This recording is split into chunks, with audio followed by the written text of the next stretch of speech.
ഈ സ്റ്റോറി നിങ്ങൾക്ക് ഇഷ്ടപ്പെട്ടാൽ സബ്സ്ക്രൈബ് ചെയ്യുക. 41. അമരൻ മോതിരം തടവി വരണമിത്രനെ വിളിച്ചിട്ടും മോതിരത്തിൽ നിന്നും ആരും വന്നില്ല. അമരൻ ആകെ പരിഭ്രമിച്ചു. അവൻ ഒന്നുകൂടി തടവി, എന്നിട്ടും വന്നില്ല. ഈ ഗുരുവിന് എന്ത് സംഭവിച്ചു? ഒരുപക്ഷെ അദ്ദേഹം എന്നെ മറന്നു കാണുമോ? ഏയ്, അങ്ങനെ ഒന്നും ഒരിക്കലും സംഭവിക്കില്ല. ഗുരു സുഖമായി ഉറങ്ങുകയാണെന്ന് തോന്നുന്നു. ഉണർന്നാൽ അദ്ദേഹം എന്റെ വിളി കേൾക്കും. അമരൻ സ്വയം ആശ്വസിച്ചു. ഗുരു, ഗുരു! അവൻ പരിഭ്രമത്തോടെ വീണ്ടും വീണ്ടും വിളിച്ചു. വരുണമിത്രൻ മോതിരത്തിൽ നിന്ന് പുക പോലെ പുറത്തേക്ക് വന്ന് അവനെ നോക്കി കളിയായി പുഞ്ചിരിച്ചു. എന്താ അമര, ഞാൻ വരാത്തപ്പോൾ നീ ഭയന്നു പോയോ? വരുണമിത്രൻ ചോദിച്ചു. ഇതെന്താ അങ്ങ് ചെയ്തത്? കാണുന്ന പോലെ ഒന്നുമല്ല, അങ്ങേക്ക് കുസൃതി കുറച്ച് കൂടുന്നുണ്ട്. ഞാൻ ഔഷധം തയ്യാറാക്കേണ്ട ആദിയിലാണ്. അപ്പോഴാണ് അങ്ങയുടെ കുട്ടിക്കളി. കുറച്ചുനേരം ഞാൻ പേടിച്ചു പോയി.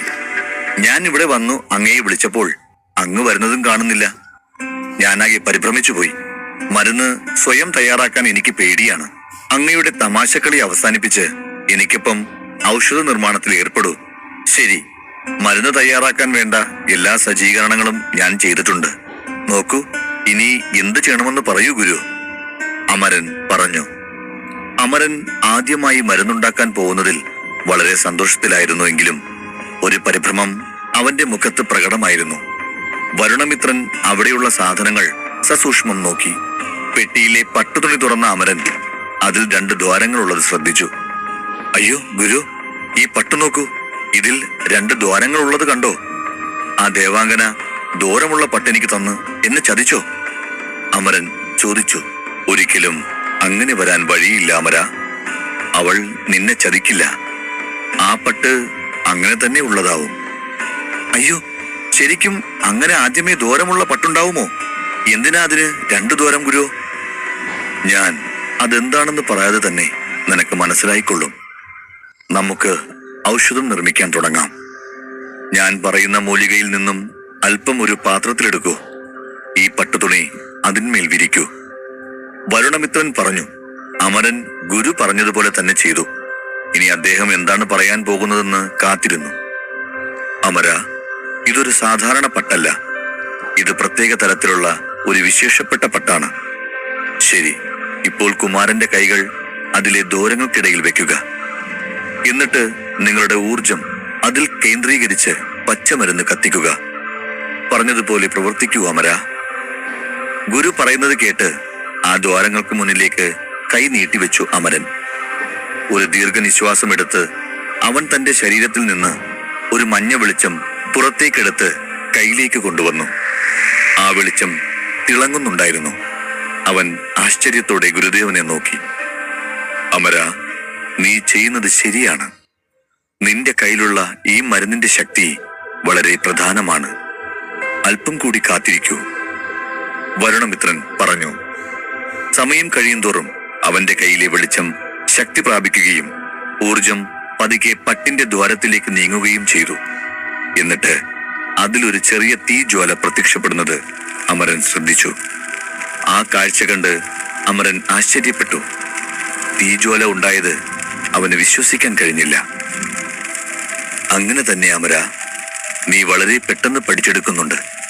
നന്നായി പരിശ്രമിക്കുന്നുണ്ട്. ആദ്യമായി ഔഷധ നിർമ്മാണത്തിൽ ഏർപ്പെട്ടതാണെങ്കിലും നീ കൃത്യമായി പട്ടുതുണിയിലെ ദൂരത്തിൽ തീജ്വാലയുണ്ടാക്കി. നീ ഈ തീ എങ്ങനെ എടുക്കണമെന്ന് ഇനി പഠിക്കണം. അതെങ്ങനെയാണെന്ന് ഞാൻ പറഞ്ഞു തരാം. നോക്ക്, ആദ്യ ശ്രമത്തിൽ തന്നെ നീ തീ കൊളുത്തി. പട്ടുതുണിയിൽ തീ ആളിക്കത്തി. നീ നിന്റെ ഉള്ളിലെ ശക്തി ഉപയോഗിക്കണം. അമരൻ ഗുരുവിന്റെ വാക്കുകൾ അനുസരിച്ചു. കണ്ണുകളടച്ച് ആഴത്തിൽ ധ്യാനിക്കാൻ തുടങ്ങി. ഒരു സ്വപ്നം പോലെ തന്റെ ശരീരത്തിന്റെ എല്ലാ ഭാഗങ്ങളിലും ഊർജം ഒഴുകുന്നത് അമരന് അനുഭവപ്പെട്ടു. ഏകദേശം 10 നിമിഷത്തിന് ശേഷം അമരൻ പെട്ടെന്ന് തന്റെ ശക്തി മനസ്സിലാക്കി. ഒരു പുഞ്ചിരിയോടെ കണ്ണുകൾ തുറന്നു. ഇത് നിരീക്ഷിച്ച വരുണമിത്രന് അമരന്റെ യഥാർത്ഥ ശക്തി തന്റെ സങ്കല്പത്തിലും അതീതമാണെന്ന് തിരിച്ചറിഞ്ഞു. അവൻ പതിയെ കൈ മുന്നോട്ട് കൊണ്ടുവന്നു. ഊർജം പുറത്തേക്ക് വന്ന് ആ ദ്വാരത്തിലൂടെ ഉള്ളിലേക്ക് പോയി. അത് പച്ചമരുന്നുകൾ നിറഞ്ഞ പാത്രത്തിലേക്ക് കയറി ഒരു പച്ച ദ്രാവക രൂപത്തിലായി. അത് ശ്രദ്ധിച്ച വരണമിത്രൻ, ഇല്ല ഇല്ല, ഇത് ശരിയല്ല, നീ ഒന്നുകൂടി ശ്രമിക്കണം, അദ്ദേഹം പറഞ്ഞു. അമരൻ പെട്ടെന്ന് അവൻ ചെയ്യുന്ന പ്രവൃത്തി നിർത്തി. വരണമിത്രൻ വീണ്ടും മരുന്നിന്റെ നിർമ്മാണ രീതി വിശദീകരിച്ചു. അമരൻ അത് മനസ്സിൽ നന്നായി മനഃപ്പാഠമാക്കി. പിന്നെ എല്ലാം ഓർത്ത് ഓരോന്നായി ചെയ്യാൻ തുടങ്ങി. കണ്ണടയ്ക്കുന്ന വേഗത്തിൽ അമരൻ അതിലിട്ട ഔഷധങ്ങൾ ചാരമാക്കി മാറ്റി. അമരാ, ഇതുപോലൊരു ഔഷധച്ചെടിയും ചാരമാകരുത് കുമാര. തക്ക സമയത്ത് ശക്തിയെ നിർത്തണം, ഇല്ലെങ്കിൽ ഇതായിരിക്കും സംഭവിക്കുക. അമര, നീ ഒന്നും ഓർത്ത് വിഷമിക്കണ്ട. തുടക്കത്തിൽ എല്ലാവരുടെയും സ്ഥിതി ഇതൊക്കെ തന്നെയാണ്. ശ്രമിച്ചുകൊണ്ടേയിരിക്കൂ, നിങ്ങൾക്ക് തീർച്ചയായും ഇത് പഠിക്കാൻ കഴിയും. വരുണമിത്രൻ അമരനെ പ്രോത്സാഹിപ്പിച്ചു. ഔഷധ നിർമ്മാണത്തിന് ശേഷം കുറച്ചു നാളുകൾ കഴിഞ്ഞു. അമരൻ പൂർണ്ണമായും ഔഷധ നിർമ്മാണത്തിൽ മുഴുകി. അവസാനം അമരേന്ദ്രൻ തന്റെ ലക്ഷ്യത്തിലെത്തി. അങ്ങനെയുള്ള ശ്രമങ്ങളിൽ 5 ദിവസങ്ങൾ കടന്നുപോയി. അമരൻ ആരുമറിയാതെ ഒരു ഗുഹയിൽ ഒളിച്ചിരുന്ന് മരുന്ന് തയ്യാറാക്കുമ്പോൾ പാഞ്ചാല നഗരത്തിന്റെ സ്ഥിതി കൂടുതൽ മോശമാകാൻ തുടങ്ങി. താരകേയ രാജവംശവും കടക രാജവംശവും തമ്മിലുള്ള ഭിന്നത വർദ്ധിച്ചു. ഇത്തരമൊരു സാഹചര്യത്തിലാണ് കച്ചവടക്കാർക്കായി പുതിയ നയവുമായി കടക രാജവംശം രംഗത്തെത്തിയത്. അത് കാരണം പല വ്യാപാരികളും കടക രാജവംശത്തിന്റെ ചന്തയിൽ കടകൾ തുറക്കാൻ പോയി. തൽഫലമായി താരകീയ രാജവംശത്തിന്റെ വിപണി ശൂന്യമായിക്കൊണ്ടിരുന്നു.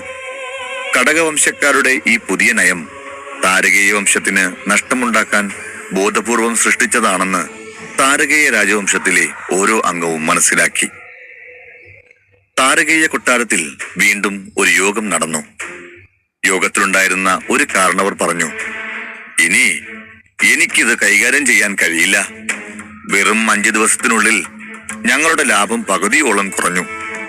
നമ്മുടെ കട ഞൊടിയിടയിൽ തന്നെ പാപ്പരാകുന്ന അവസ്ഥയിലാണ്. ഇങ്ങനെ പോയാൽ അവസ്ഥ കൂടുതൽ വഷളാകും. അവിടെ ഇരുന്ന എല്ലാവരുടെയും കണ്ണുകളിൽ ദേഷ്യം പ്രകടമായിരുന്നു. അവസരം കിട്ടിയാൽ അംഗശിലർക്കെതിരെ യുദ്ധത്തിനൊരുങ്ങാൻ പോലും എല്ലാവരും തയ്യാറായിരുന്നു. മറ്റൊരാൾ എഴുന്നേറ്റ് പറഞ്ഞു, ചിരഞ്ജീവ ഗുരു ഞങ്ങളെ ഒരുപാട് സഹായിച്ചിട്ടുണ്ട്. അദ്ദേഹം ഞങ്ങൾക്കായി ഏകദേശം 100 കുപ്പി മരുന്ന് തയ്യാറാക്കി വെച്ചിട്ടുണ്ട്.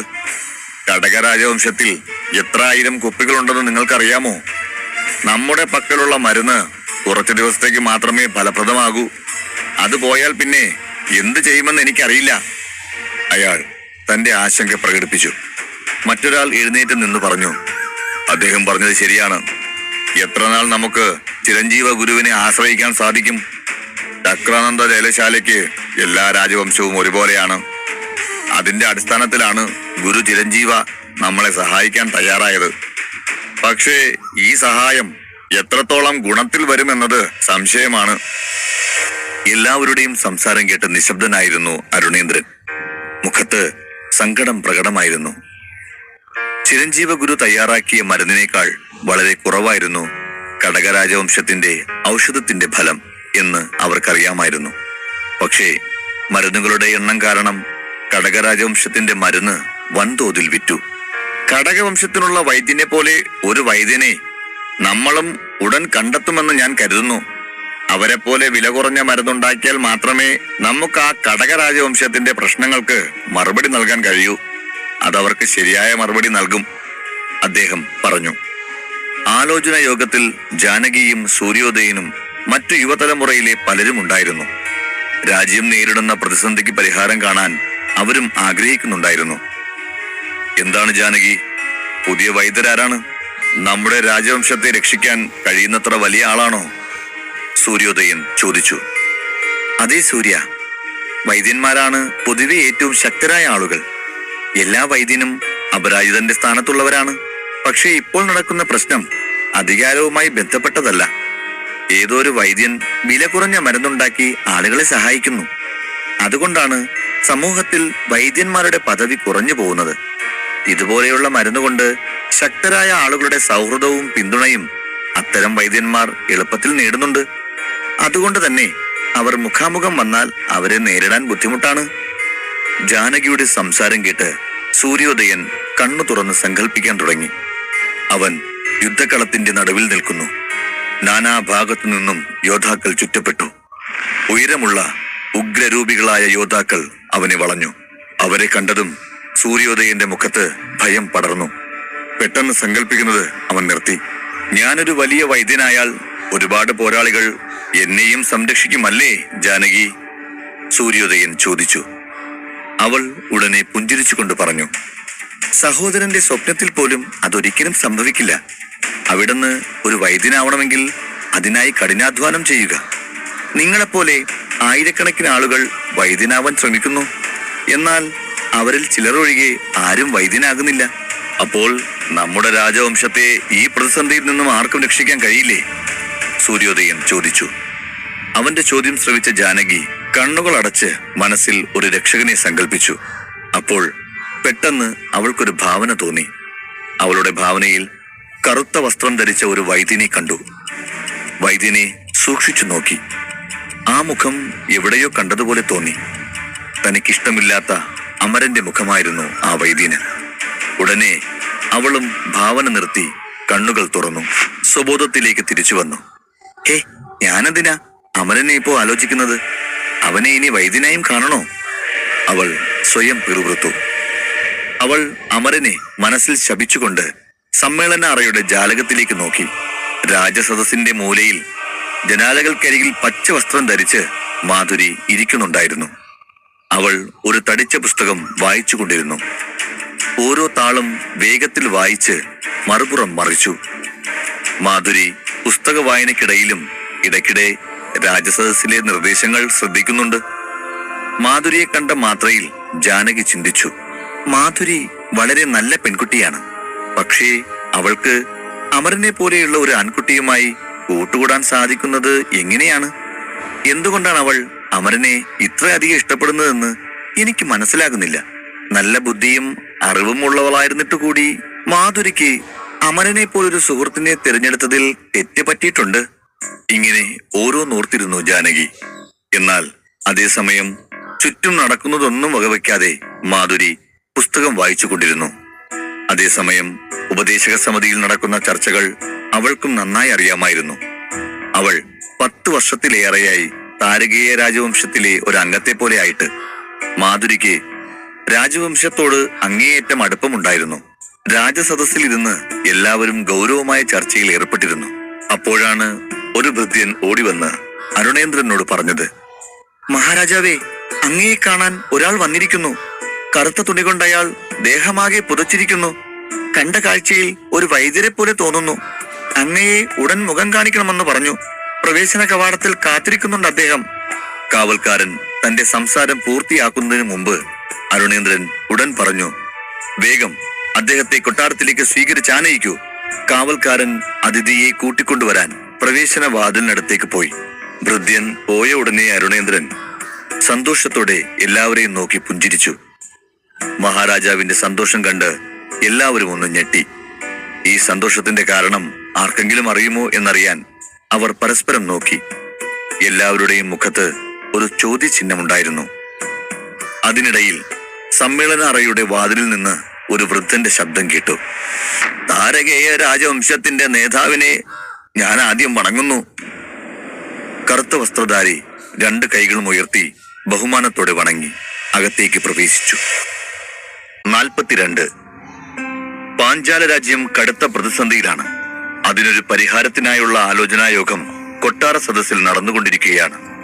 പ്രതിസന്ധിക്ക് പരിഹാരം കാണാൻ കഴിയാതെ വിഷമിച്ചിരിക്കുന്ന അരുണേന്ദ്ര മഹാരാജാവിന്റെ അരികിലേക്ക് വേനൽ മഴ പോലെ ഒരു അതിഥി വന്നു ചേർന്നു. അത് മറ്റാരുമായിരുന്നില്ല, മുഖമില്ലാത്ത ആ വൈദ്യർ. രാജസദസ്സിന്റെ വാതിൽപ്പടി പ്രവേശിച്ച് രാജാവിനെ നോക്കി ആ മഹാവൈദ്യൻ സംസാരിച്ചു തുടങ്ങി. മഹാരാജൻ, അങ്ങേക്ക് സുഖം തന്നെയല്ലേ? സന്തോഷത്തോടെ ചിരിച്ചുകൊണ്ട് അരുണേന്ദ്രൻ, സുഖമായിരിക്കുന്നു വൈദ്യരെ. അങ്ങയെ കണ്ടപ്പോൾ വളരെ വളരെ സന്തോഷം തോന്നുന്നു. അങ്ങ് ഈ ഇരിപ്പിടത്തിൽ ആസനസ്ഥനായാലും. മഹാരാജാവ് പറഞ്ഞു. ക്ഷമിക്കണം രാജാവേ, ഞാൻ നിങ്ങളോട് അനുവാദം വാങ്ങാതെയാണ് കൊട്ടാരത്തിലേക്ക് വന്നത്. നിങ്ങൾക്ക് അത് ബുദ്ധിമുട്ടായെങ്കിൽ എന്നോട് ക്ഷമിക്കൂ, വൈദ്യൻ പറഞ്ഞു. അദ്ദേഹം അകത്ത് കടന്നപ്പോൾ തന്നെ പുസ്തകം വായിച്ചു കൊണ്ടിരുന്ന മാധുരി അദ്ദേഹത്തെ കാണാൻ തല ഉയർത്തി നോക്കി. കറുത്ത വസ്ത്രം ധരിച്ച ഈ മനുഷ്യൻ ആരാണെന്ന് അവൾക്ക് മനസ്സിലായില്ല. എന്നാൽ മഹാരാജാവ് വൈദ്യനെ തിരിച്ചറിഞ്ഞു കഴിഞ്ഞിരുന്നു. അദ്ദേഹം വേഗത്തിൽ എഴുന്നേറ്റ് ആ മനുഷ്യനെ സ്വാഗതം ചെയ്തു. ബുദ്ധിമുട്ടോ? ഒരിക്കലുമില്ല. ചില പ്രശ്നങ്ങൾ കാരണം ഞാൻ തിരക്കിലായിപ്പോയി. അതുകൊണ്ടാണ് ഞാൻ അങ്ങയെ സ്വീകരിക്കാൻ പ്രവേശന കവാടത്തിലേക്ക് വരാതിരുന്നത്. അങ്ങയോട് അതിന് ഞാനാണ് ക്ഷമ ചോദിക്കേണ്ടത്. ഇത് കേട്ട് വൈദ്യർ ചിരിച്ചുകൊണ്ട് പറഞ്ഞു, രാജാവേ, അങ്ങ് ക്ഷമ ചോദിക്കേണ്ട ആവശ്യമില്ല. അങ്ങയുടെ ഇപ്പോഴത്തെ മാനസികാവസ്ഥ എനിക്ക് മനസ്സിലാകും. ഉടൻ തന്നെ വൈദ്യർ അരുണേന്ദ്രന്റെ തൊട്ടടുത്ത ഒഴിഞ്ഞ കസേരയിലിരുന്നു. അതേസമയം അരുണേന്ദ്രനും മറ്റു മുതിർന്നവരും ഇത്രയധികം ബഹുമാനിക്കുന്ന ആ വ്യക്തി ആരാണെന്ന് മനസ്സിലാകാതെ അവിടെ തടിച്ചുകൂടിയ താരകേയ രാജവംശത്തിലെ യുവതലമുറ അത്ഭുതപ്പെട്ടു. അവർ തമ്മിൽ പരസ്പരം കുശുകുശുക്കാൻ തുടങ്ങി. എല്ലാവരുടെയും കണ്ണുകൾ അത്ഭുതത്താൽ വിടർന്നു. അദ്ദേഹം ഒരു വൈദ്യനാണെന്ന് ഏവർക്കും മനസ്സിലായി. യുവതലമുറയ്ക്കും ആ മനുഷ്യനെ വളരെയധികം ഇഷ്ടപ്പെട്ടു. പാഞ്ചാല നഗരത്തിൽ ആർക്കെങ്കിലും വലിയ ബഹുമാനം കൊടുക്കുന്നുണ്ടെങ്കിൽ അതൊരു വൈദ്യർക്കാവുമെന്ന് എല്ലാവർക്കും അറിയാം. ഏയ് ജാനകി, ഈ മനുഷ്യനെ നിനക്ക് ഓർമ്മയില്ലേ? ലേല ദിവസം ലേലശാലയിൽ വെച്ച് കണ്ട ആ വിചിത്ര വസ്ത്രധാരി. നിനക്ക് അദ്ദേഹത്തെ ഓർമ്മയുണ്ടോ? പതിഞ്ഞ സ്വരത്തിൽ സൂര്യോദയൻ ചോദിച്ചു. ജാനകി വൈദ്യരെ സസൂക്ഷ്മം നിരീക്ഷിച്ചു. സൂര്യോദയനെ നോക്കി അവൾ മറുപടി പറഞ്ഞു, അതെ, അദ്ദേഹമാണ്. ആ മനുഷ്യൻ തന്നെയാ. എന്നാലും ഇത്ര വലിയ ആൾ എന്തിനാ ഇങ്ങോട്ട് വന്നത്? ഒരുപക്ഷെ ഇദ്ദേഹം നമ്മുടെ രാജാവിനോട് കഴിഞ്ഞ തവണ പറഞ്ഞത് നടപ്പിലാക്കാൻ വന്നതായിരിക്കും. ആളുകളുടെ കുശുകുശുപ്പ് കേട്ട് മാധുരി ആ മനുഷ്യനിൽ കണ്ണു നട്ടു. അല്പനേരം ആലോചിച്ച ശേഷം മാധുരി സംശയത്തോടെ വൈദ്യരെ മിണ്ടാതെ നോക്കാൻ തുടങ്ങി. അരുണേന്ദ്രൻ വൈദ്യരോട് ചോദിച്ചു, അങ്ങെന്താണ് അപ്രതീക്ഷിതമായി കൊട്ടാരത്തിലേക്ക് വരാൻ കാരണം? എനിക്ക് ഈ വഴിക്ക് പോവേണ്ട ഒരു ആവശ്യമുണ്ടായിരുന്നു. ആ സമയം അങ്ങേ ഒന്ന് കാണണം എന്ന് തോന്നി. അതുകൊണ്ടാണ് ഞാൻ മഹാരാജനെ കാണാൻ വന്നത്. അതുമാത്രമല്ല, ഞാൻ കുറച്ച് വസ്തുക്കളും കൊണ്ടുവന്നു.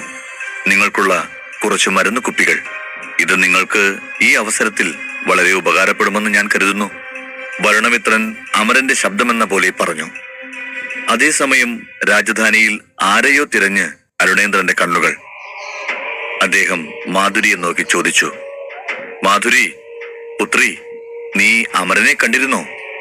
അത് കേട്ട് വൈദ്യർ ഉടനെ പറഞ്ഞു, അത് സാരമില്ല രാജൻ, യുവരാജാവിനെ ശല്യപ്പെടുത്തണ്ട. എനിക്കധികം സമയമില്ല. ഞാൻ വേഗം തിരിച്ചു പോകും. അതുമാത്രമല്ല, ഞാൻ അങ്ങയുടെ മകനെ നേരത്തെ തന്നെ കണ്ടിരുന്നു. ഞാൻ വീൺവാക്ക് പറയുകയല്ല. അങ്ങയുടെ പുത്രൻ ശരിക്കും കഴിവുള്ള കുമാരനാണ്, വൈദ്യൻ പറഞ്ഞു.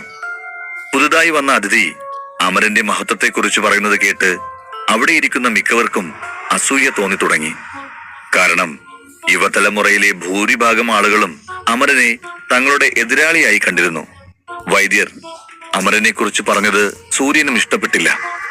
ഇവൻ എപ്പോഴും നല്ലത് സംഭവിക്കുന്നുണ്ട്. ഭാഗ്യം ഇപ്പോൾ അവനൊപ്പമാണെന്ന് തോന്നുന്നു, സൂര്യൻ ചിന്തിച്ചു.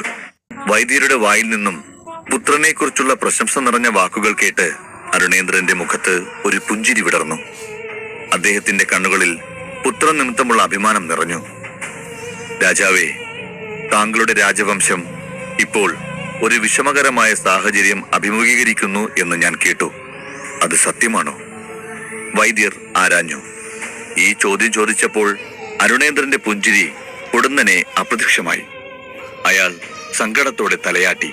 അതേ വൈദ്യരെ, അങ്ങ് കേട്ടതെല്ലാം സത്യമാണ്, അദ്ദേഹം നെടുവീർപ്പോടെ പറഞ്ഞു. വിരോധമില്ലെങ്കിൽ നിങ്ങളുടെ വിഷമത്തിന് കാരണം എന്താണെന്ന് എന്നോട് പറയാമോ? വൈദ്യർ അരുണേന്ദ്രനോട് ചോദിച്ചു. താരകേയ രാജവംശത്തിന്റെ പ്രധാന വരുമാന സ്രോതസ് ചന്തയിൽ നിന്നുള്ള കച്ചവടത്തിൽ നിന്നും കിട്ടുന്ന കരമാണ്. എന്നാൽ ആ വരുമാനം ഇപ്പോൾ നിലച്ചു. കടക രാജവംശത്തിലുള്ളവർക്ക് എന്നും ഞങ്ങളോട് വിരോധമാണ്. ആ ദുഷ്ലാക്കോടെ അവർ അവരുടെ ചന്തയിൽ വില കുറഞ്ഞ ഒരു ഔഷധം വിൽക്കുന്നുണ്ട്. ആ മരുന്ന് വാങ്ങാനായി നിരവധി പേർ അവിടെ എത്തുന്നുണ്ട്. താരകേയ വംശരുടെ ചന്തയിൽ ഇപ്പോൾ കച്ചവടക്കാരില്ല. ഈ പ്രശ്നം തുടർന്നാൽ അത് ഞങ്ങളുടെ രാജവംശത്തിന്റെ നിലനിൽപ്പിനെ തന്നെ ബാധിക്കും. ഭാവിയെക്കുറിച്ച് ഓർക്കുമ്പോൾ ആശങ്കയാണ് വൈദ്യരെ. അരുണേന്ദ്രൻ തന്റെ മനസ്സിന്റെ ആകുലതകൾ വൈദ്യർക്ക് മുമ്പിൽ തുറന്നു പറഞ്ഞു. രാജാവേ, എനിക്ക് താരകേയ വംശവുമായി ബന്ധമില്ലെങ്കിലും നിങ്ങളുടെ മകനോട് എനിക്ക് പ്രത്യേകമായ ഒരു സ്നേഹമുണ്ട്. നിങ്ങൾക്ക് വിരോധമില്ലെങ്കിൽ നിങ്ങളെ സഹായിക്കാൻ ഞാൻ തയ്യാറാണ് രാജാവേ. അങ്ങയ്ക്ക് സമ്മതമാണോ? വൈദ്യർ ചോദിച്ചു. അത് കേട്ട് അവിടെ കൂടിയിരുന്ന മുതിർന്നവരുടെ കണ്ണുകൾ വിടർന്നു. മുഖമില്ലാത്ത വൈദ്യരുടെ വാക്കുകൾ കേട്ട് അരുണേന്ദ്രൻ അത്ഭുതപ്പെട്ടു. താരകേയ രാജവംശത്തെ സഹായിക്കാൻ വൈദ്യർ സന്നദ്ധനായതിൽ രാജാവ് സന്തോഷിച്ചു. അവിടെ കൂടിയിരുന്ന മുതിർന്നവരെ സന്തോഷത്തോടെ നോക്കിയ ശേഷം അരുണേന്ദ്രൻ വൈദ്യരുടെ അടുത്തേക്ക് വന്നു. മഹാപ്രഭു, ഇതെല്ലാം ദൈവഹിതമാണെന്ന് തോന്നുന്നു. അങ്ങേക്കറിയുമോ, ആലോചനാ യോഗത്തിൽ അങ്ങയോട് സഹായം അഭ്യർത്ഥിക്കാനുള്ള ഒരു നിർദ്ദേശം ലഭിച്ചിരുന്നു. എന്നാൽ ഞാൻ നിങ്ങളുടെ സഹായം എങ്ങനെ ചോദിക്കുമെന്ന് ഒന്ന് മടിച്ചു. പക്ഷേ നിങ്ങൾ ഞങ്ങളെ സഹായിക്കാമെന്ന് പറഞ്ഞ് ഞങ്ങൾക്കരികിലേക്ക് വന്നിരിക്കുന്നു. സഹായിക്കട്ടെ എന്ന് സമ്മതം ചോദിക്കുന്നു. നിങ്ങളെപ്പോലെയുള്ള ഒരു നല്ല മനുഷ്യനെ കണ്ടുമുട്ടിയതിൽ ഞങ്ങൾ എല്ലാവരും അഭിമാനിക്കുന്നു. ഈ താരകേയ വംശം ഒന്നാകെ അങ്ങയോട് കടപ്പെട്ടിരിക്കുന്നു. ഭാഗ്യം ഇനിയും ശേഷിക്കുന്നുണ്ടെന്നറിഞ്ഞതിൽ നാം ഏവരും സന്തോഷവാന്മാരാണ്. ഈ മുഖമില്ലാത്ത വൈദ്യരുടെ നിലവാരം കുറഞ്ഞത് 2 ഘട്ടത്തിന് മുകളിലാണെന്ന് താരകേയ രാജവംശത്തിലെ മുതിർന്നവർക്ക് നന്നായി അറിയാമായിരുന്നു. തങ്ങളുടെ രാജവംശത്തെ സഹായിക്കാൻ ഇത്രയും ഉയർന്ന നിലവാരമുള്ള ഒരു വൈദ്യർ മുന്നോട്ട് വരുമെന്ന് ആ ആളുകൾ ഒരിക്കലും കരുതിയിരുന്നില്ല. അമരനോടുള്ള സ്നേഹം കൊണ്ടാണ് വൈദ്യർ മുന്നിട്ടിറങ്ങിയതും സഹായിച്ചതും എന്നാണ് എല്ലാവരും കരുതിയത്. അരുണേന്ദ്രനും അങ്ങനെ തന്നെയാണ് വിശ്വസിച്ചത്. അദ്ദേഹത്തിന്റെ മുഖത്ത് ഒരു പുഞ്ചിരി ഉണ്ടായിരുന്നു. അരുണേന്ദ്രന്റെ മുഖത്തെ സന്തോഷം കണ്ട് വൈദ്യർ കീശയിൽ നിന്ന് ഒരു ചുവന്ന മോതിരമെടുത്ത് എല്ലാവരെയും കാണിച്ചു. മോതിരം കയ്യിൽ പിടിച്ചിരിക്കുന്നത് കണ്ട് അരുണേന്ദ്രൻ ഒന്ന് ഞെട്ടി. ഈ കൈ, ഇതെനിക്ക് വളരെ പരിചിതമായ ഒരു കൈ പോലെ തോന്നുന്നു. ഞാൻ ഇത് എവിടെയോ കണ്ടിട്ടുണ്ട് എന്ന് മഹാരാജാവ് ചിന്തിക്കുമ്പോൾ വൈദ്യർ മോതിരത്തിലൊന്ന് പതിയെ തടവി. പെട്ടെന്ന് അതിൽ നിന്ന് ഒരു ചുവന്ന പ്രകാശം വരാൻ തുടങ്ങി. രാജസദസ്സിലെ എല്ലാവരും അമ്പരപ്പോടെ ആ വെളിച്ചത്തിലേക്ക് നോക്കി. അരുണേന്ദ്രനും സംശയം മറന്ന് അവിടെ എന്താണ് സംഭവിക്കുന്നതെന്ന് നിരീക്ഷിക്കാൻ തുടങ്ങി. ക്രമേണ വെളിച്ചം വർദ്ധിച്ച് സമീപത്ത് വെച്ചിരുന്ന ഒരു വലിയ മേശയിൽ വീണപ്പോൾ മേശപ്പുറത്ത് നിരവധി പച്ചക്കുപ്പികൾ പെട്ടെന്ന് പ്രത്യക്ഷപ്പെട്ടു. വലിയ മേശ മുഴുവൻ പച്ചക്കുപ്പികൾ കൊണ്ട് നിറഞ്ഞിരുന്നു. ഒരു കണ്ണിമ വെട്ടൽ നേരം കൊണ്ട് അവിടെ ഒരു മായാജാലം സംഭവിച്ചു. ഈ മായാജാലം കണ്ട് എല്ലാവരുടെയും കണ്ണുകൾ ആശ്ചര്യത്താൽ വിടർന്നു. ചിലർക്ക് ശ്വാസം പോലും നിലച്ചു. പക്ഷേ ആ മായാജാലത്തിൽ അത്ഭുതപ്പെടാതിരുന്ന ഒരാൾ ആ കൂട്ടത്തിലുണ്ടായിരുന്നു, മാധുരി. അവൾക്കു മാത്രം ഇതിലൊന്നും യാതൊരു അമ്പരപ്പും തോന്നിയില്ല. ഒരു മനോചാഞ്ചല്യവും കൂടാതെ അവിടെ നടക്കുന്ന കാര്യങ്ങൾ അവൾ നിശബ്ദമായി നിരീക്ഷിച്ചു. രാജാവേ, ഇതാ മരുന്നുകൾ നിറച്ച 1283 കുപ്പികൾ. അടിയേറ്റ് രക്തം പ്രവഹിക്കുമ്പോൾ വരുന്ന രക്തസ്രാവം തടയാൻ തയ്യാറാക്കിയ മരുന്നുകളാണിത്. സത്യം പറഞ്ഞാൽ ഗുണമേന്മയുള്ള മരുന്നുകളല്ല ഇവ. പക്ഷേ കടകരാജവംശം നിർമ്മിച്ച് വാണിഭം ചെയ്യുന്ന ചുരുൾ ഗുളികകളേക്കാൾ എത്രയോ മടങ്ങ് ഫലപ്രദമായിരിക്കും ഇതെന്ന് എനിക്ക് ഉറപ്പിച്ചു പറയാൻ കഴിയും. നിങ്ങൾക്കും ഇത് ഉപകാരപ്പെടുമെന്ന് ഞാൻ കരുതുന്നു. മരുന്നുകുപ്പികൾ കണ്ട് അരുണേന്ദ്രൻ സ്തംഭിച്ചുപോയി. പിന്നെ സ്വയം നിയന്ത്രിച്ച് വൈദ്യനെ നോക്കി. ഇത് വളരെ വലിയ കാര്യമാണ്. എനിക്ക് അങ്ങയോട് എങ്ങനെ നന്ദി പറയണമെന്നറിയില്ല. പറയാൻ വാക്കുകളില്ല. ഞാൻ സന്തോഷം കൊണ്ട് നിശബ്ദനായി പോകുന്നു. രാജ്യസദസ്സിൽ വിചിത്രമായ നിശബ്ദത പരന്നു. മേശപ്പുറത്തെ കുപ്പികളിൽ നിന്ന് ആർക്കും കണ്ണെടുക്കാനായില്ല. ഇത്രയും വലിയ അളവിൽ ഒറ്റയടിക്ക് അത്തരം മരുന്നുകൾ അവർ ഒരിക്കലും കണ്ടിട്ടില്ല. മരുന്ന് കുപ്പികൾ കണ്ട് ജാനകിയുടെ കണ്ണുകളും അമ്പരന്ന് വിടർന്നു. അതിലേക്ക് നോക്കിയ ജാനകി കുറച്ച് നിമിഷങ്ങൾക്ക് ശേഷം വൈദ്യരുടെ ശ്രദ്ധ തിരിച്ചു. അതേസമയം മാധുരിയും മഹാവൈദ്യനെ സൂക്ഷിച്ചു നോക്കുന്നുണ്ടായിരുന്നു. അയാളുടെ മാന്ത്രിക വിദ്യയിൽ അവൾ അതിശയിച്ചില്ലെന്ന് മാത്രമല്ല, അവൾക്ക് അയാളുടെ മേലുള്ള സംശയം വർദ്ധിക്കുകയും ചെയ്തു.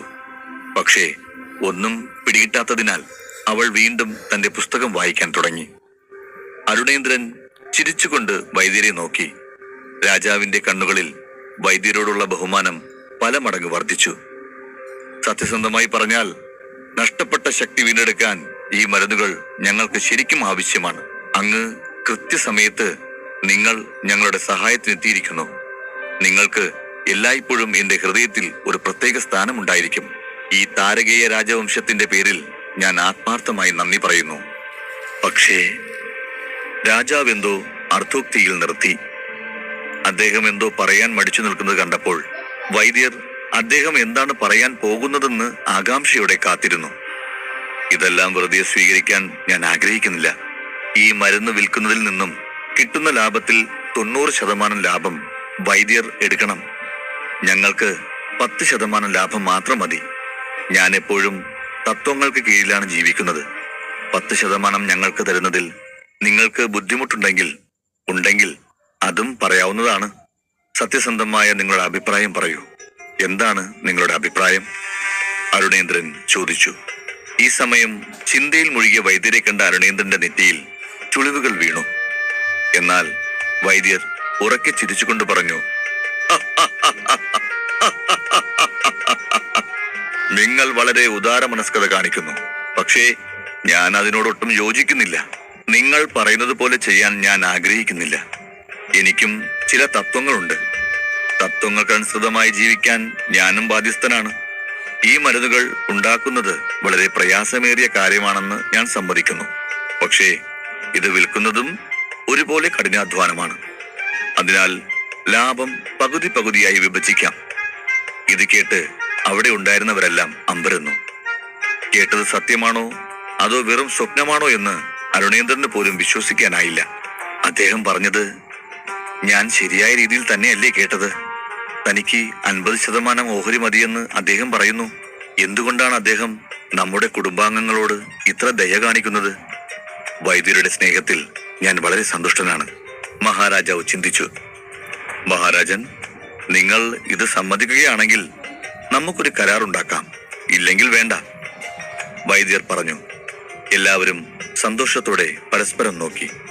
എല്ലാത്തിനുമുപരിയായി ദൈവം തന്റെ പ്രാർത്ഥന സ്വീകരിച്ചുവെന്ന് അരുണേന്ദ്രൻ ചിന്തിച്ചു. വൈദ്യരെ, അവിടത്തോട് എന്ത് പറയണമെന്നറിയില്ല. ഞങ്ങൾ സന്തോഷം കൊണ്ട് വീർപ്പുമുട്ടി. നിങ്ങളുടെ സഹായത്തിന് ഞങ്ങൾ എന്ത് ചെയ്യുമെന്ന് എനിക്കറിയില്ല. എങ്ങനെ നന്ദി പറയണമെന്ന് എനിക്കറിയില്ല. അരുണേന്ദ്രൻ വികാരഭരിതനായി പറഞ്ഞു. അല്ലയോ രാജാവേ, അവിടുന്ന് എന്തിനാണ് ഇത്ര വികാരാർദ്രനാവുന്നത്? സത്യം പറഞ്ഞാൽ എനിക്ക് ലാഭത്തിൽ അത്ര താല്പര്യമില്ല. ഇതിൽ നിന്ന് ഞാൻ ലാഭമൊന്നും ആഗ്രഹിക്കുന്നില്ല. ഒരു വൈദ്യർ എന്ന നിലയിൽ എനിക്ക് താല്പര്യമുള്ളത് പ്രജകളുടെ ക്ഷേമത്തിൽ മാത്രമാണ്. ജനങ്ങളെ എനിക്ക് കഴിയുന്നത്ര സേവിക്കാൻ ഞാൻ ആഗ്രഹിക്കുന്നു. എന്നാൽ എനിക്ക് നിങ്ങളെ സഹായിക്കാൻ കഴിഞ്ഞതിൽ വളരെയേറെ സന്തോഷമുണ്ട്. അതിന് ഞാൻ നിങ്ങളോട് നന്ദി പറയണം. വൈദ്യരുടെ മഹാമനസ്കത കണ്ട് അവിടെയുള്ളവരെല്ലാം അമ്പരന്നു.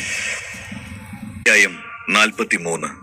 അപ്രതീക്ഷിതമായി കൊട്ടാരത്തിലേക്ക് വന്നെത്തിയ മുഖമില്ലാത്ത വൈദ്യർ താരകേയ രാജവംശത്തെ സഹായിക്കാനായി ഔഷധങ്ങൾ നിർമ്മിച്ചു നൽകി. ആ ഔഷധത്തിൽ നിന്നും ലഭിക്കുന്ന ലാഭം അദ്ദേഹം ആഗ്രഹിക്കുന്നില്ലെന്ന് പറഞ്ഞു. അത് കേട്ട് ഏവരും ഞെട്ടി. മുതിർന്നവരിൽ ചിലർ അദ്ദേഹം കൂടുതൽ ലാഭം ചോദിക്കുമെന്ന് പോലും കരുതിയിരുന്നു. എന്നാൽ അരുണേന്ദ്രന്റെ മുഖത്തെ പുഞ്ചിരി 10 മടങ്ങ് വർദ്ധിച്ചു. മഹാവൈദ്യർ ഒരിക്കലും മറ്റുള്ളവരെ സ്വന്തം നേട്ടത്തിനായി ഉപയോഗിക്കാത്ത ഒരു മഹാമനസ്കനാണ്. ഞാൻ ഈ മരുന്ന് ഇവിടെ വെച്ചിട്ട് പോകുന്നു. നിങ്ങൾ ഈ മരുന്ന് കച്ചവടം ചെയ്തുകൊള്ളൂ. ഇനി വരുമ്പോൾ കാണാം. ഇപ്പോൾ എനിക്ക് വേറെ ചില പ്രധാന കാര്യങ്ങൾ ചെയ്യാനുണ്ട്. അതുകൊണ്ട് എത്രയും പെട്ടെന്ന് എനിക്ക് തിരിച്ചു പോവേണ്ടതുണ്ട്. നിങ്ങളാരും എന്നെ യാത്രയയക്കാൻ കവാടം വരെ വരേണ്ടതില്ല. നിങ്ങൾ ഇവിടെ വിശ്രമിച്ചുകൊള്ളൂ. അല്ലെങ്കിൽ ഈ മരുന്ന് വിപണി പിടിച്ചെടുക്കുക എങ്ങനെയെന്ന് ആലോചിച്ചു നോക്കൂ. ഞാൻ ഇറങ്ങുന്നു. അമരൻ ഇരിപ്പിടത്തിൽ നിന്നും എഴുന്നേറ്റു. എല്ലാവരോടും യാത്ര പറഞ്ഞ് അവിടെ നിന്നും പോകാനൊരുങ്ങി. വാതിലിനടുത്തേക്ക് നടന്നു വന്ന വൈദ്യർക്ക് പെട്ടെന്ന് എന്തോ ഓർമ്മ വന്നപ്പോൾ അദ്ദേഹം അരുണേന്ദ്രനെ തിരിഞ്ഞു നോക്കി. എന്നിട്ട് പറഞ്ഞു, അപ്പോൾ രാജാവേ, ഞാനൊരു കാര്യം പറയാൻ മറന്നു. എനിക്കിപ്പോൾ സമയമില്ല. ഞാൻ മറ്റൊരിക്കൽ വന്ന് കാണാമെന്ന് കുമാരനോട് പറയൂ. ഇതും പറഞ്ഞ് ഒരു പുഞ്ചിരിയോടെ അവൻ നടന്നുപോയി. വൈദ്യരുടെ വായിൽ നിന്ന് ഇത് കേട്ട് അരുണേന്ദ്രൻ അല്പം ഞെട്ടി. എന്നാൽ കൂടുതലായി എന്തെങ്കിലും ചോദിക്കുന്നതിന് മുമ്പ് അദ്ദേഹം അവിടെ നിന്നും പോയിരുന്നു. നമ്മുടെ അമരനും ഈ വൈദ്യരും തമ്മിൽ അഗാധമായ ബന്ധമുണ്ടെന്ന് തോന്നുന്നു. ഒരുപക്ഷെ അമരൻ തന്നെയായിരിക്കും നമ്മുടെ പ്രശ്നങ്ങൾ ഇദ്ദേഹത്തോട് പറഞ്ഞിരിക്കുന്നത്. അതായിരിക്കും അദ്ദേഹം നമ്മളെ സഹായിച്ചത്. അമരൻ എന്റെ വിഷമം കണ്ട് വളരെ ദുഃഖിതനായിരുന്നു. അപ്പോൾ അവൻ തന്നെയാ എല്ലാം അറിയിച്ചത്. അവർ തമ്മിൽ അഗാധമായ സൗഹൃദമുള്ളത് കൊണ്ടാ വൈദ്യർ നമ്മളെ സഹായിക്കുന്നത് എന്ന് തോന്നുന്നു. വൈദ്യരുടെ ഹൃദയത്തിൽ അമരന് ഒരു പ്രത്യേക സ്ഥാനമുണ്ടെന്ന് ഏവർക്കും തോന്നി. താരകീയ രാജവംശത്തിന് ഇത്രയധികം മരുന്നുകുപ്പികൾ കാണാൻ കഴിയുന്നത് അതുകൊണ്ടാണെന്ന് അവർക്ക് മനസ്സിലായി. അതേസമയം രാജസദസ്സിന്റെ മൂലയിൽ നിന്നും മാധുരി ജനലിലൂടെ പുറത്തേക്ക് പോകുന്ന വൈദ്യരെ നോക്കുകയായിരുന്നു. അവൾക്ക് വൈദ്യരെക്കുറിച്ചുള്ള സംശയം വർദ്ധിക്കുന്നതായി അവളുടെ മുഖം പറഞ്ഞുകൊണ്ടിരുന്നു. അതേസമയം കൊട്ടാരത്തിൽ നിന്ന് പുറത്തിറങ്ങിയ അമരൻ വരുണമിത്രനോട് വിലപിച്ചു. ഗുരു, നിങ്ങൾ എന്താണ് ചെയ്യുന്നത്? നിങ്ങൾ വീണ്ടും വീണ്ടും എന്തെങ്കിലും സംസാരിച്ചുകൊണ്ട് എന്നെ കുടുക്കാൻ ശ്രമിക്കുന്നു. ഇത് നിങ്ങൾക്ക് ന്യായമായി തോന്നുന്നുണ്ടോ? അവർ എങ്ങാനും എന്റെ പരിഭ്രമം കണ്ടുപിടിച്ചാലോ? ഞാൻ പെട്ടുപോവില്ലായിരുന്നോ? അത് കേട്ട് വരുണമിത്രൻ ചിരിച്ചുകൊണ്ട് അമരനോട് പറഞ്ഞു, എന്താണ് അമര, നീ ദേഷ്യത്തിലാണോ? ഈ വയസ്സായ മനുഷ്യൻ മോതിരത്തിൽ അടങ്ങിയിരിക്കുകയല്ലേ? വെറുതെ തമാശയ്ക്ക് വേണ്ടി ചെയ്തതാ. എനിക്കും രസിക്കണ്ടേ? ശരി, എന്നെ കിട്ടിയുള്ളൂ അല്ലേ അങ്ങയുടെ തമാശയ്ക്ക്? അമരൻ പരിഭവത്തോടെ ചോദിച്ചു. അയ്യോ അമര, എന്തിനാ എന്നെ ഇങ്ങനെ കുറ്റപ്പെടുത്തുന്നത്? ഒന്നും പറയാതെ ഒരാൾ പെട്ടെന്ന് വന്ന് സഹായിച്ചാൽ ആരായാലും സംശയിക്കില്ലേ? നിന്നിലൂടെയാണ് വൈദ്യർ താരകീയ വംശത്തെ സഹായിക്കുന്നത്. അതാണ് സത്യം. അത് മാത്രമല്ല അമര, നിന്നെക്കുറിച്ച് അവിടെ സംസാരിക്കേണ്ടത് അത്യാവശ്യമാണ്. എന്തുകൊണ്ടാണ് വൈദ്യർ താരകീയ രാജവംശത്തെ സഹായിക്കുന്നതെന്നത് വ്യക്തമാക്കേണ്ടതുണ്ട്. ഒരു വൈദ്യർ പെട്ടെന്ന് വന്ന് ഇത്തരമൊരു മരുന്ന് തയ്യാറാക്കി നിങ്ങളെ സഹായിക്കാൻ പോകുന്നുവെന്ന് പറഞ്ഞാൽ അത് വിശ്വസനീയമായ രീതിയിലാവേണ്ടത് അത്യാവശ്യമാണ്. ശരി ശരി, നമുക്ക് സംസാരിച്ച് കളയാൻ സമയമില്ല. ഗുരുവിനോട് സംസാരിച്ചാൽ ജയിക്കാനും പറ്റില്ല. അത് പോകട്ടെ, ഇനി നമുക്ക് എവിടെയാണ് പോവേണ്ടത്? പറയൂ ഗുരു, അമരൻ ചോദിച്ചു. ഇനി നമുക്ക് ചക്രാനന്ദ ലേലശാലയിൽ പോകണം. അവർക്ക് ലേലം ചെയ്യാനായി എന്തെങ്കിലും മരുന്ന് കൊടുത്ത് അവരെ സമാധാനിപ്പിക്കണം. കാരണം ഇനിയും നമുക്ക് അവരുടെ സഹായം ആവശ്യമുണ്ട്. കൂടുതൽ പച്ചമരുന്നുകൾ നമുക്ക് ഇനിയും വേണം. നിന്റെ ഔഷധ നിർമ്മാണ പ്രയത്നം കാരണം പകുതിയോളം പച്ചമരുന്നുകൾ നശിപ്പിച്ചു. അപ്പോൾ നമുക്കിനിയും ഔഷധ സസ്യങ്ങൾ വേണം. വരുണമിത്രൻ പറഞ്ഞു. ഇത് പറയുമ്പോൾ ഗുരു ചിരിക്കുന്നത് കണ്ട് അമരൻ ചോദിച്ചു, എന്നെ കളിയാക്കരുത് ഗുരു. ഇതാദ്യമായാണ് ഞാൻ മരുന്ന് നിർമ്മിക്കുന്നത്. അതുകൊണ്ട് പ്രശ്നങ്ങൾ ഉണ്ടായിരിക്കാം. എന്നാൽ ഞാൻ അതൊക്കെ പരിഹരിച്ച് അടുത്ത തവണ മരുന്ന് തയ്യാറാക്കുമ്പോൾ അങ്ങ് നോക്കിക്കോളൂ. കുറഞ്ഞ മൂലിക കൊണ്ട് ധാരാളം ഔഷധങ്ങൾ ഞാൻ തയ്യാറാക്കും. അതെല്ലാം പോട്ടെ ഗുരുദേവ, ഇത് പറയൂ, ഞാനിപ്പോൾ ഒരു വൈദ്യരായോ? ഇത് കേട്ട് വരുണമിത്രൻ ഒന്ന് ഞെട്ടി. നിനക്കെന്താ അമര പറ്റിയത്? കുറച്ചു നാളായി നീ വൈദ്യരാവുന്നതിനെ കുറിച്ച് തന്നെ പറഞ്ഞുകൊണ്ടിരിക്കുന്നു. വൈദ്യരാകാൻ അത്ര എളുപ്പമല്ല അമര. നീ ഇപ്പോൾ ഉണ്ടാക്കിയ മരുന്ന് ഒരടിസ്ഥാന മരുന്ന് മാത്രമാണ്. അതിൽ അഭിമാനിക്കാൻ മാത്രമൊന്നുമില്ല, വരുണമിത്രൻ പറഞ്ഞു.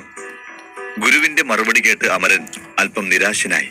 പിന്നെ കൂടുതലൊന്നും പറയാതെ അമരൻ ലേലശാലയിലേക്ക് വേഗത്തിൽ നടന്നു. അമരൻ ലേലശാലയ്ക്കകത്തേക്ക് പ്രവേശിച്ചു. അറയിൽ ഒരു മേശ വെച്ചിരിക്കുന്നത് കണ്ടു.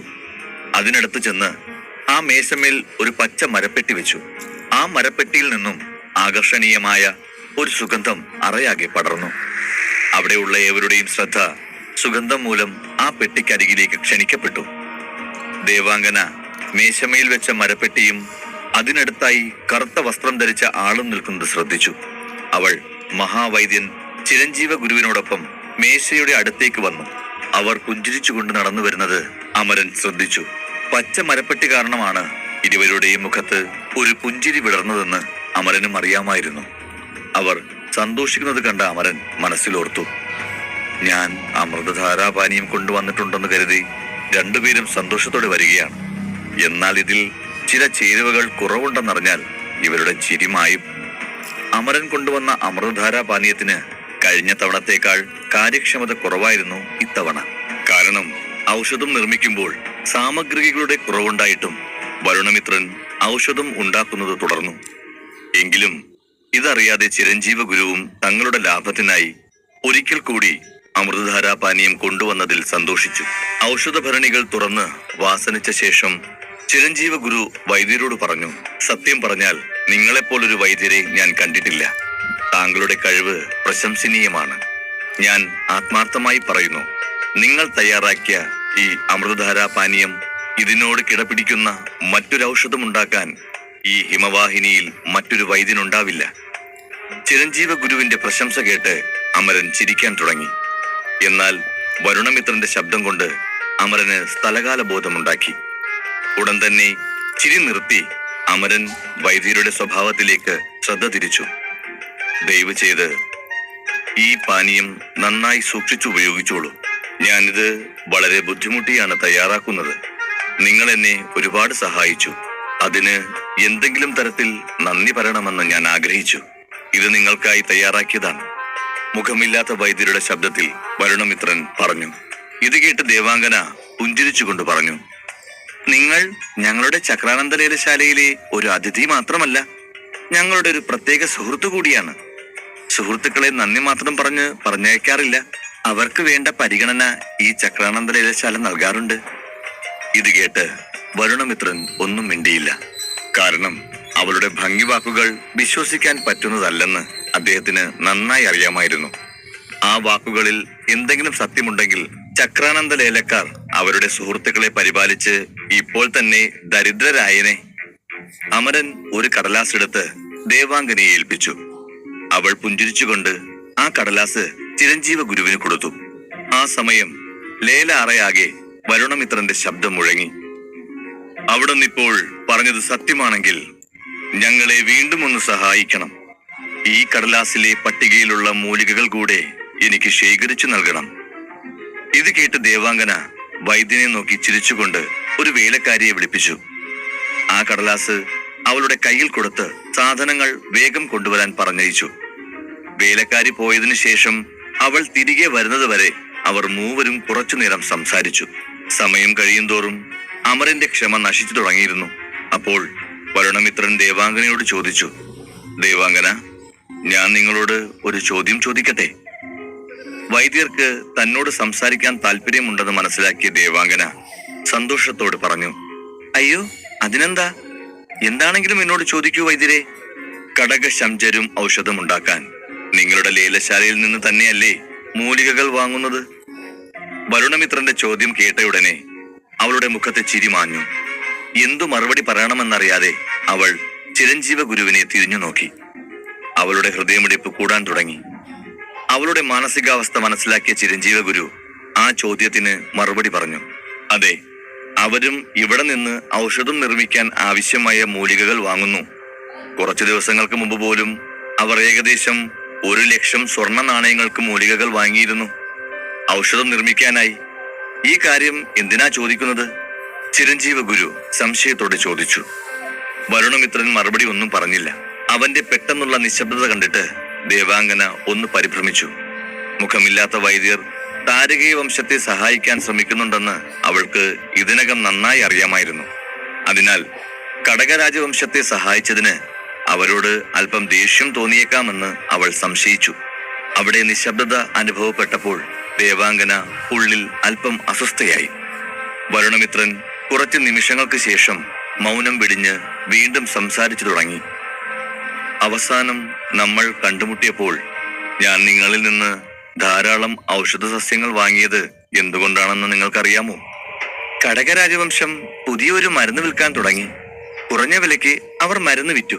അതേ തുടർന്ന് താരകേയ രാജവംശത്തിന്റെ സാമ്പത്തിക സ്ഥിതി വളരെ മോശമായി. താരകേയ രാജവംശത്തെ സഹായിക്കാൻ നിങ്ങൾ ആഗ്രഹിക്കുന്നുവെന്ന് എനിക്കറിയാം. നിങ്ങൾ വാങ്ങിയ സാധനങ്ങൾ അവർക്ക് ഔഷധം നിർമ്മിച്ച് നൽകാനുള്ളതായിരുന്നു. ഞാൻ പറഞ്ഞത് ശരിയല്ലേ? ദേവാംഗന ചോദിച്ചു.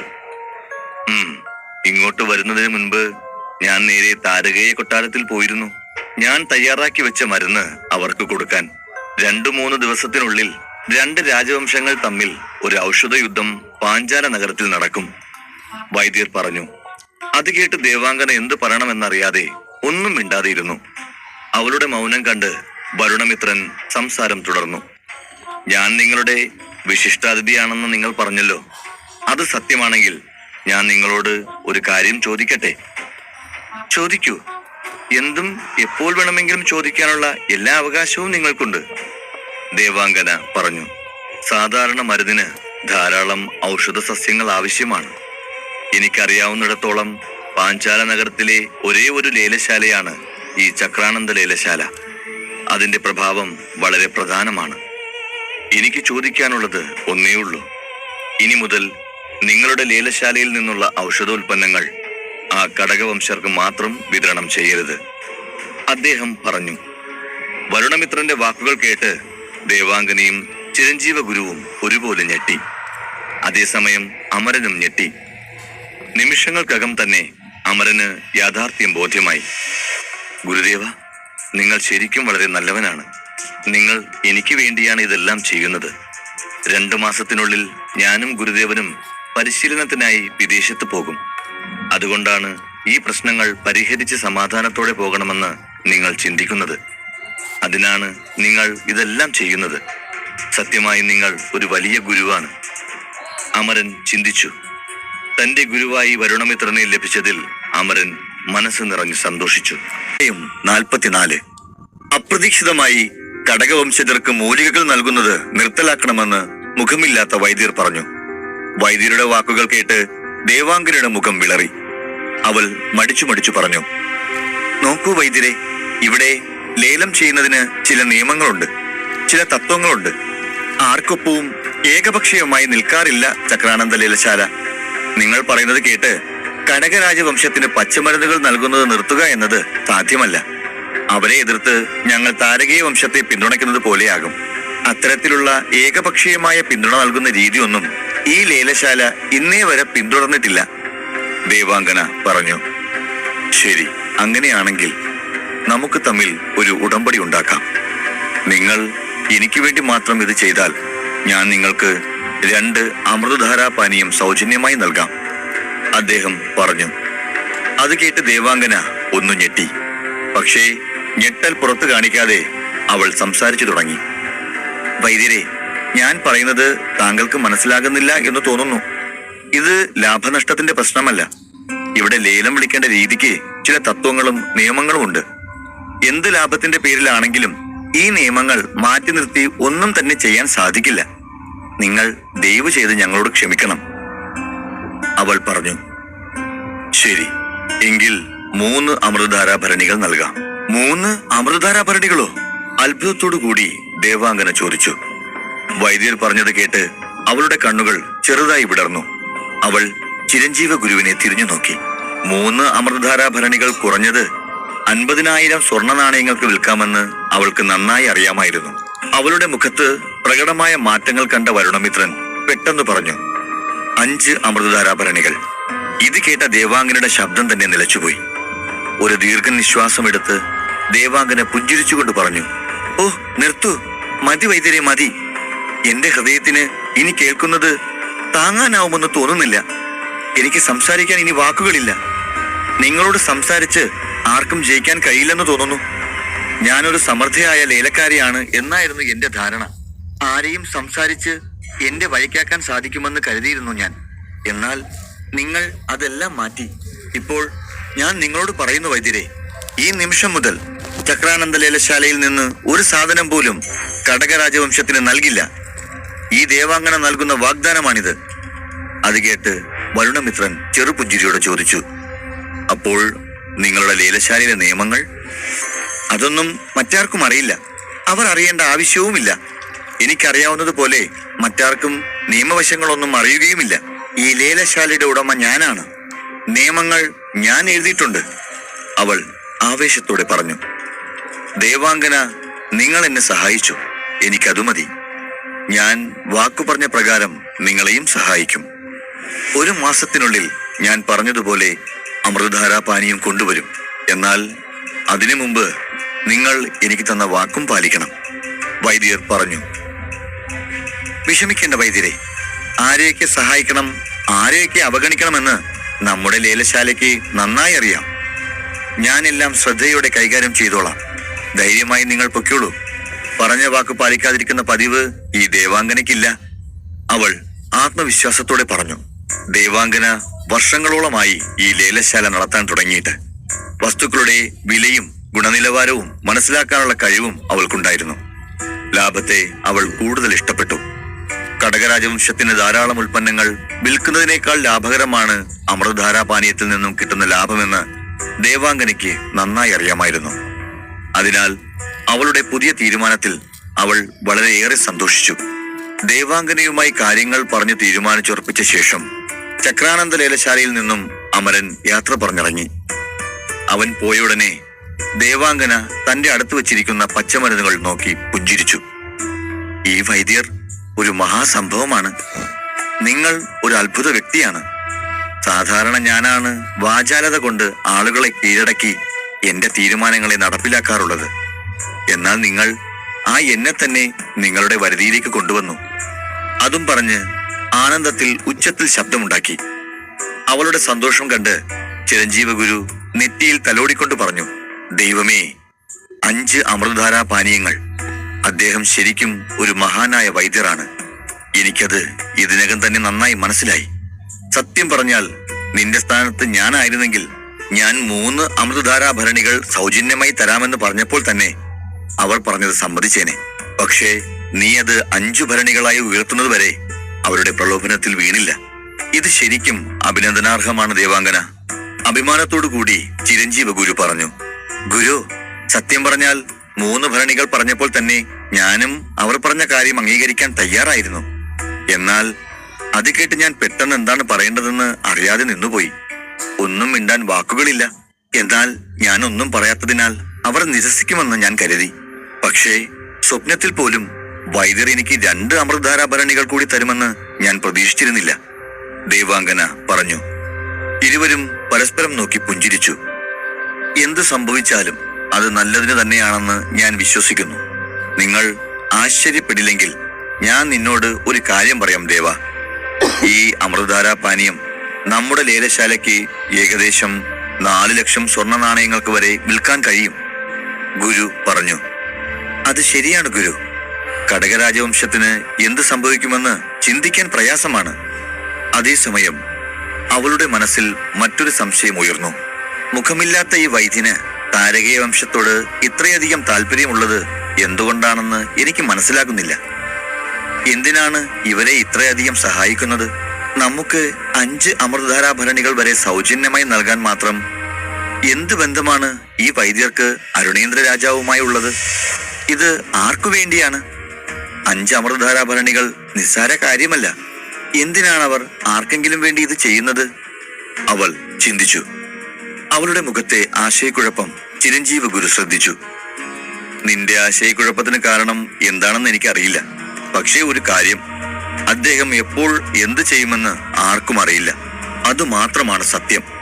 നമ്മുടെ നാട്ടിൽ ഇതുപോലൊരു മഹാനായ വൈദ്യർ ഉണ്ടായിട്ടും നമ്മളല്ലാതെ മറ്റാരും ഇത് അറിയുന്നില്ല, അദ്ദേഹം പറഞ്ഞു. അത് ശരിയാണ് ഗുരു. എന്തായാലും 5 അമൃതധാരാ ഭരണികൾ നമ്മളെ സമ്പന്നരാക്കും. അത് മാത്രം ലേലം ചെയ്താൽ ലേലത്തിന്റെ ലാഭം 10 മടങ്ങ് വർദ്ധിക്കും. അദ്ദേഹം ഏതുതരം ആളായാലും നമ്മളെ സംബന്ധിച്ചിടത്തോളം അദ്ദേഹം വളരെ നല്ലവനാണ്. ദേവാംഗൻ അത് പറയുമ്പോൾ അവളുടെ മുഖത്ത് ഒരു പുഞ്ചിരി വിടർന്നു. കൈകൾ പിന്നിലേക്ക് കെട്ടി ചില പാട്ടുകൾ മൂളി അവൾ അവിടം വിട്ടു. ചിരഞ്ജീവ ഗുരുവും അവളെ അനുഗമിച്ചു. മറുവശത്ത് അമരൻ ലേലശാലയിൽ നിന്ന് പുറത്തിറങ്ങിയപ്പോൾ വരുണമിത്രനോട് പതിഞ്ഞ സ്വരത്തിൽ സംസാരിച്ചു. ഗുരു, വളരെ നന്ദി ഗുരു. നിങ്ങൾ എനിക്ക് ചെയ്ത സഹായം ഞാൻ ഒരിക്കലും മറക്കില്ല, അമരൻ സന്തോഷത്തോടെ സംസാരിച്ചു. അമരൻ വികാരാധീനനാകുന്നത് കണ്ട് വരുണമിത്രൻ ചിരിച്ചുകൊണ്ട് പറഞ്ഞു, എന്തിനാ കുമാര, എന്തിനാണ് നീ എന്നോട് നന്ദി പറയുന്നത്? കടകരാജവംശവുമായി ചക്രാനന്ദ ലേലശാലയ്ക്കുള്ള ബന്ധം അവസാനിപ്പിക്കേണ്ടത് അത്യാവശ്യമാണ്. എനിക്കതിന്റെ പേരിലുള്ള നന്ദി ആവശ്യമില്ല അമര. എന്തായാലും നമ്മൾ ദേവാംഗനയുടെ അടുത്ത സുഹൃത്തുക്കളാണ്. അവൾ നമുക്ക് തന്ന വാക്കു പാലിക്കും, വരുണമിത്രൻ പറഞ്ഞു. അത് കേട്ട് അമരൻ ചിരിക്കാൻ തുടങ്ങി. പതിവ് പോലെ കറുത്ത വസ്ത്രം മാറാൻ ലേലശാലയ്ക്കടുത്തുള്ള കുടിലിന്റെ ഉള്ളിലേക്ക് കയറി. വസ്ത്രം മാറി അമരൻ കൊട്ടാരത്തിലേക്ക് മടങ്ങി. തന്റെ കൊട്ടാരത്തിനടുത്തെത്തിയപ്പോൾ പലരും തന്നെ അസൂയയോടെ നോക്കുന്നത് അമരൻ ശ്രദ്ധിച്ചു. ഇതെന്താണ്? എന്തുകൊണ്ടാണ് എല്ലാവരും എന്നെ ഒരു പ്രത്യേക രീതിയിൽ കാണുന്നത്? എന്താണ് ഇവിടെ നടക്കുന്നത്? ആലോചിച്ചുകൊണ്ട് അവൻ കൊട്ടാരത്തിലേക്ക് പോയി. തന്റെ കൊട്ടാരത്തിലെത്തിയ അമരൻ തന്റെ അറക്കുള്ളിലേക്ക് പോകാൻ ഒരുങ്ങുകയായിരുന്നു. ഒരു പെൺകുട്ടി എതിരെ വരുന്നത് കണ്ടപ്പോൾ അവളെ കൂട്ടിയിടിക്കാതിരിക്കാൻ അവൻ പെട്ടെന്ന് നിന്നു. പെൺകുട്ടി പുഞ്ചിരിയോടെ അവനെ നോക്കി. എന്താ അമര, നീ സന്തോഷവാനല്ലേ? അവൾ ചോദിച്ചു.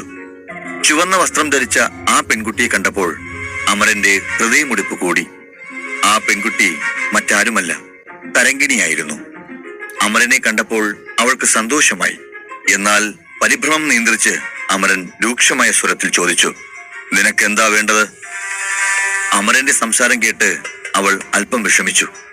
പിന്നെ പതിഞ്ഞ സ്വരത്തിൽ തരങ്കിണി പറഞ്ഞു, മഹാരാജാവ് അങ്ങയോട് അദ്ദേഹത്തിന് അരികിലേക്ക് വരാൻ പറഞ്ഞു. മറ്റാരും കുമാരനെ വിളിക്കാൻ വരാത്തത് കൊണ്ട് ഞാൻ വന്നെന്നു മാത്രം. അത് കുമാരന് ഇഷ്ടപ്പെട്ടില്ലെങ്കിൽ എന്നോട് ക്ഷമിച്ചാലും. അവൾ അമരന്റെ ദേഷ്യം അല്പം കുറയ്ക്കാൻ ശ്രമിച്ചു. പക്ഷേ അമരന്റെ മുഖത്ത് ഒരു മാറ്റവും ഉണ്ടായില്ല. ശരി, വിവരം പറഞ്ഞതിന് ഒരുപാട് നന്ദി. ഞാൻ പോയി പിതാവിനെ കണ്ടിട്ട് വരാം. അവളൊരു പുഞ്ചിരിയോടെ പറഞ്ഞുകൊണ്ട് പോവാൻ ഒരുങ്ങി. ഒരു നിമിഷം അമര. തരങ്കിണി അമരനെ പിൻവിളി വിളിച്ചു. അത് കേട്ടതും പെട്ടെന്ന് അവൻ നിന്നു. അമരനോട് കൂടുതൽ സംസാരിക്കാൻ അവൾ ആഗ്രഹിച്ചു. അമര, നിനക്ക് വിരോധമില്ലെങ്കിൽ ഞാനൊരു കാര്യം ചോദിച്ചോട്ടെ? അവൾ ദയയോടെ ചോദിച്ചു. എന്താ, ചോദിക്ക്. 2 മാസത്തിനുള്ളിൽ രക്ഷാമല്ലർ പരിശീലന കേന്ദ്രത്തിൽ പരിശീലനം ആരംഭിക്കും. കുമാരൻ അവിടെ പരിശീലനത്തിന് പോകുന്നുണ്ടോ? എനിക്കറിയില്ല. ഒരുപക്ഷെ ചേരും, ചിലപ്പോൾ ചേരാതിരിക്കും. അതിനെക്കുറിച്ച് ഞാൻ തീരുമാനിച്ചിട്ടില്ല. ഇത്രയും പറഞ്ഞ് അവൻ തിരിഞ്ഞു നടന്നു. അവൻ പോകുന്നത് കണ്ട് തരങ്കിണിക്ക് സങ്കടമായി. അവളുടെ കണ്ണുകളിൽ നിരാശ പ്രകടമായിരുന്നു. എന്നാൽ അമരന്റെ മറുപടിയിൽ ഒരു പ്രതീക്ഷയുടെ തിളക്കമുണ്ടായിരുന്നു. അതിനുശേഷം അവളും അവിടെ നിന്ന് പോയി. അമരൻ പ്രധാന അറയുടെ മുന്നിലെത്തി. ആ വലിയ മുറിക്കുള്ളിൽ നിന്ന് ചിലർ സംസാരിക്കുന്നത് അമരന് പുറത്തു നിന്നേ കേൾക്കാമായിരുന്നു. മുറിയിൽ കയറിയ ഉടനെ പിതാവ് ചില പ്രധാന അംഗങ്ങളുമായി സംസാരിക്കുന്നത് അവൻ ശ്രദ്ധിച്ചു. എന്നാൽ അമരനെ കണ്ട മാത്രയിൽ അരുണേന്ദ്രൻ അവരുമായുള്ള സംസാരം പെട്ടെന്ന് നിർത്തി. പിതാവേ, അവിടുന്ന് എന്നെ അന്വേഷിച്ചിരുന്നോ? അമരൻ ചോദിച്ചു. മഹാരാജൻ അമരനെ നോക്കി ചിരിച്ചുകൊണ്ട് പറഞ്ഞു, അതേ പുത്ര, ഞാൻ നിന്നെ വിളിപ്പിച്ചിരുന്നു. നിന്നോട് ഒരു കാര്യം ചോദിക്കാനാണ് വിളിച്ചത്. ദയവായി പറയൂ. അമൃതധാരാപാനീയം നിർമ്മിക്കുന്ന ആ മുഖമില്ലാത്ത വൈദ്യരെ കുമാരൻ കണ്ടിരുന്നോ? അമരൻ തലയാട്ടി. അതെ, ഞാൻ കണ്ടിരുന്നു പിതാവേ. നിനക്ക് ആ വൈദ്യരെ കുറിച്ച് എന്തെങ്കിലും അറിയാമോ? അദ്ദേഹം ആരാണ്? എവിടെ നിന്ന് വന്നു? എന്തെങ്കിലും അറിയാമോ? രാജാവ് പ്രതീക്ഷയോടെ ചോദിച്ചു. അമരൻ ഉള്ളിൽ അല്പം പരിഭ്രമിച്ചെങ്കിലും അത് പുറത്തു കാണിച്ചില്ല. എനിക്ക് അദ്ദേഹത്തെക്കുറിച്ച് കൂടുതലൊന്നും അറിയില്ല. ഞാൻ വൈദ്യരെ കണ്ടിട്ട് കുറച്ചു ദിവസമേ ആയിട്ടുള്ളൂ. അദ്ദേഹം എവിടെ നിന്നാണ് വരുന്നതെന്ന് എനിക്കറിയില്ല. പക്ഷേ ആ മനുഷ്യൻ ഒരു മികച്ച വൈദ്യരാണെന്ന് മാത്രം എനിക്കറിയാം. അമരൻ പറഞ്ഞു. ഇതെന്താ അമര, ഒരാളുമായി നമ്മൾ ഇടപെടുമ്പോൾ അവർ ആരാണെന്ന് നീ അറിയണ്ടേ? ഇതെന്താ സംബന്ധമാണ് നീ പറയുന്നത്? എനിക്ക് മനസ്സിലാകുന്നില്ല. രാജാവ് കർക്കശത്തോട് പറഞ്ഞു. മുഖമില്ലാത്ത വൈദ്യരെ കുറിച്ച് പറയാൻ അദ്ദേഹം അമരനോട് ചില ചോദ്യങ്ങൾ കൂടി ചോദിച്ചു. എന്നാൽ അമരന്റെ മറുപടികളിൽ മഹാരാജാവിന് അല്പം നിരാശ തോന്നി. അമരനാകെ പരിഭ്രമത്തിലായിരുന്നു.